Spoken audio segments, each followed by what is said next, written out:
அனைவருக்கும் வணக்கம். நம்முடைய அட்னேட் பிசிக்ஸ் பை அருண் அப்படிங்கிற நம்ம காணொளி சேனல்ல இன்றைக்கு பார்க்கக்கூடிய கணக்கு கதிர்வீச்சு மற்றும் பருப்பொருளின் இருமை பண்பு, ஆங்கிலத்துல dual nature of radiation and matter அப்படிங்கிற பாடத்துல இருந்து ஒரு கேள்வி நம்ம பார்க்க போறோம். ஒளி மின் உமிழ்வு நிகழ்வில் photo electric effect, photo electric emission படிச்சிருக்கோம் இல்லையா?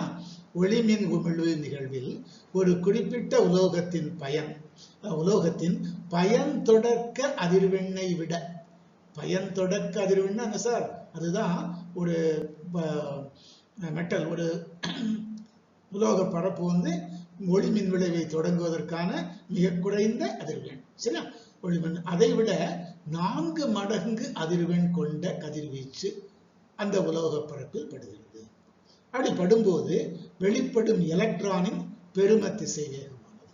எப்பவுமே சொல்லியிருக்கிறோம், அந்த பயன் தொடக்க அதிர்வெண்ணை விட கூடுதலான அதிர்வெண் அது மேல பட்டா மட்டும்தான் ஒளிமின் நிகழ்வு நிகழும்.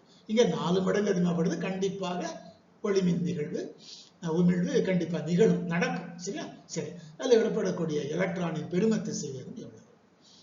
A ஸ்கொயர் ரூட் ஆஃப், அதாவது வர்க்கமூலம் சொல்லுவோம் இல்லையா, h nu naught divided by m, வர்க்கமூலம் 6 h nu naught by m, 2 into வர்க்கமூலம் h nu naught by m, வர்க்கமூலம் h nu naught divided by 2m, square root of சொல்லுவாங்க. இப்போ நமக்கு ஒளிமின் விளைவுக்குன்னு ஒரு ஒளிமின் சமன்பாடு இருக்கு, போட்டோ எலக்ட்ரிக் ஈக்குவேஷன். அந்த சமன்பாட்டின்படி E is equal to phi plus KE. இப்போ இதில் E அப்படிங்கிறது என்னது சார்? அதாவது அந்த கதிர்வீச்சு அந்த உலோக பரப்பின் மீது படுது இல்லையா, அதனுடைய ஆற்றல். இந்த ஈக்கு என்ன சார் ஃபார்முலா? அக்கார்டிங் டு ஐன்ஸ்டீனுடைய சமன்பாட்டின்படி E is equal to h nu. அது பிளாங்க் சமன்பாடுன்னு நம்ம சொல்லுவோம். E is equal to h nu. phi என்பது என்னது சார்?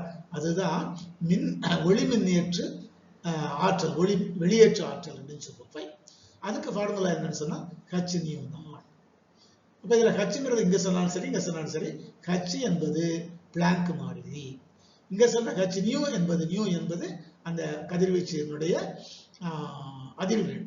இங்க சொல்ற நியூ நாட் என்பது அந்த பரப்பிற்கு, உலோக பரப்பிற்கான பயன்தொடக்க அதிர்வெண், அது h nu naught plus KE. KE என்பது சார் வெளிவரக்கூடிய ஒளிமின் எலக்ட்ரான்கள் இருக்கு இல்லையா, அதனுடைய ஆற்றல், இயக்க ஆற்றல். இயக்க ஆற்றல்னாலே நமக்கு தெரியும் half mv². இப்போ நியூ நாட் என்பது பயன்தொடக்க அதிர்வெண். இந்த ஃபார்முலாவில் ஒளிமின் விளைவு நிகழும் போது கதிர்வீச்சு அதிர்வெண் எவ்வளவு இருக்கும்? 4 நியூ நாட்ட மாதிரி, பயன்தொடக்க அதிர்வெண் மாதிரி 4 மடங்கு. அப்ப 4 × நியூ நாட், சரியா? அப்ப இந்த E is equal to h nu சொன்னோம் இல்லையா, அதுக்கு பதிலாக இங்க என்ன எழுதலாம்? h × நியூன்னு எழுதணும். நியூக்கு பதிலாக இன்னொன்னு எழுதலாம், 4 நியூ நாட் எழுதலாம். அப்போ h × 4 நியூ நாட் அல்லது 4 × h nu naught எப்படி எழுதினாலும் ஓகே தான். இஸ் ஈக்குவல் டு அங்க போட்டமே h nu naught plus KE, இயக்க ஆற்றல். அப்போ கொஞ்சம் மாற்றி எழுதுனா h nu naught பிளஸ் KEக்கு ஃபார்முலா முதல்ல சொன்னேன் 1/2 mv², சரியா? m என்பது என்ன? எலக்ட்ரானின் நிறை. v என்பது என்ன? அதனுடைய திசை வேகம். அந்த பெரும திசை வேகம் தான் இங்க கண்டுபிடிக்க சொல்லியிருக்காங்க. எப்படி சார் கண்டுபிடிக்கிறது? இந்த இருக்குது equation. 4h nu naught is equal to h nu naught plus half mv². இதில் வந்து கண்டுபிடிச்சலாம். Very simple. இதை மட்டும் இங்கே வச்சுக்கோங்க, இதை அந்த சைடு கொண்டு போயிருங்க. அப்படி v² மட்டும் வச்சுக்கோங்க, மற்றதெல்லாம் அடுத்த பக்கம் கொண்டு போயிருங்க. ரொம்ப simple. So E is equal to KE is equal to half mv². அந்த பக்கம் என்ன இருந்தது? 4h nu naught. இந்த பக்கமாக h nu naught மைனஸ் இருந்தது, அதை இந்த சைடு கொண்டு வந்தால் மைனஸ் ஆகும். So 4h nu naught minus h nu naught, அப்போ 3h nu naught. half mv² is equal to 3 × h nu naught. v² மட்டும் வச்சுக்கோங்க, மற்றெல்லாம் அங்கே கொண்டு போயிருங்க. m அந்த பக்கம் போனால் என்ன ஆகும்? கீழே போயிடும். 1/2ல 2 அந்த பக்கம் போனால் என்ன ஆகும்? மேலே போயிடும். கீழே 1 போடணுமா? போட்டால் ஒன்று தான், போடாட்டால் ஒன்று தான், விட்டுருங்க. So v² is equal to 2 × 3h nu naught by m. வேற மாதிரி சொன்னால் 6 × h nu naught by m. இது என்னது சார்? v². நமக்கு என்ன கேட்டிருக்காங்க? v. அதை எப்படி கண்டுபிடிக்கிறது? v²க்கு வர்க்கமூலம் பார்த்தா v. அப்போ v எவ்வளவு? இதுக்கு வர்க்கமூலம் பார்த்துருங்க, square root of 6h nu naught divided by m. அது நமக்கு கொடுக்கப்பட்டதுல ஆப்ஷன் பி, இரண்டாவது தெரிவு.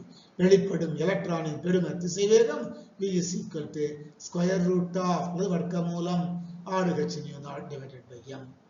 So option B is the right answer. Okay. So இதே மாதிரி மேலும் ஒரு கணக்கு இதே பாடத்துல கதிர்வீச்சு மற்றும் பருப்பொருளின் இருமை பண்பு அப்படிங்கிற பாடத்துல நம்ம அடுத்த காணொலியில் காணலாம். அதுவரைக்கும் அனைவருக்கும் நன்றி, வணக்கம்.